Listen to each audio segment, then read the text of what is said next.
Let me show you how you can use Claude for marketing properly. So if you want to use Claude to like maybe write Facebook cards, create email copies, create sales copy, or create caption, content, anything at all for your business, I want to show you how you can turn a free project into the brain of your business so that every time you tell it to do something for you, it's going to do it using your brand voice. So this is going to help you convert whatever you are trying to achieve better and also help you conserve and not use a lot of Claude tokens.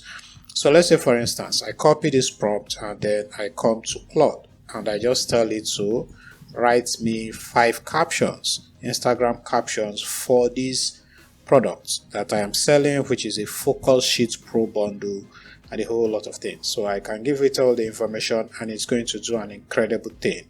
So after sending it, you can see the output that it gives us. It says that moment when your to-do list has 47 items and your brain has exactly 0 spoons to deal with them.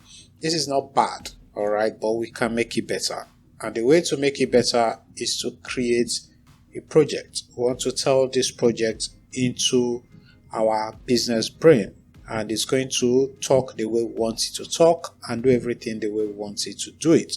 To do that, you want to come here where we have projects and you want to create a new project. So you come here, give it whatever you want to give it. So I'm assuming that I want to use this for marketing emails, or marketing campaigns in general. So I'm just going to call it maybe the marketing guy.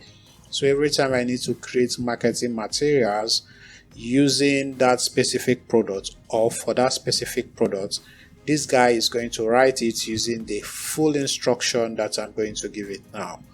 So after creating the project, we want to give it instructions. This instruction, this is where we tell it what we want it to say or how we want it to say the things it should say, the words it should use, the tone, and everything like that. So you need to give it a detailed prompt or a detailed instruction to do it. So in this case, we want it to talk in this way. So we've given it some business facts. We've told it where we are selling it, which is Gumroad and a simple website. And then we told it our biggest customer pain points and everything. But most importantly, we've given it the tone to use, because the tone is where you use it to differentiate from sounding like everybody that is using AI to write. So you tell it what to say and how to say what to say and things not to say. So I'm going to copy this prompt. In your case, you might want a different prompt for your own different business or services. So I'm going to copy this and then I'm going to come here and I'm going to give it the prompt. All right. So once I save these instructions, it's going to understand what I want, and it can do a lot of things better for us now. But I want to make this foolproof and we want to give it files. So it's going to use these files as further reference. So everything it's doing is going to consult these files. So if you come to files, you can upload the files from your business, or you can even add a text. You can write like a wall of text, put it here. But I prefer to use files because we can create different files and we can use these files repeatedly. So if you click on add files, you need to select the different files. In my case, PDFs. I have 4 files here. One is the SOP, the second one is the brand voice, third is the audience profile, the people we are targeting, and then 4 is the offer objections. You can add as much as possible. You can add maybe hooks and different stuffs like that, but we can just upload this document. So once you upload all these documents, it's going to give us more tailored output, and we are going to try it now. So every time we tell it something inside of this project, it's going to consult these files and it's going to write using these instructions. So let's come back here and then let's select the initial prompt that we used, which was for it to write us an Instagram post. So now you can come back to your project. You can tell it to write anything that you want. For instance, I asked it to write me 5 headlines and sub-headlines for that particular product.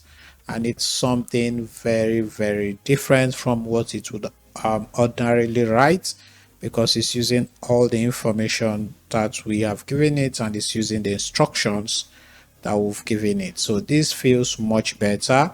So you can come back here, tell it to do any other thing that you want it to do. So let's say we want it to write maybe a sales email or email sequence, a 3 days email sequence. You can just copy it, come back here, put it in this project here.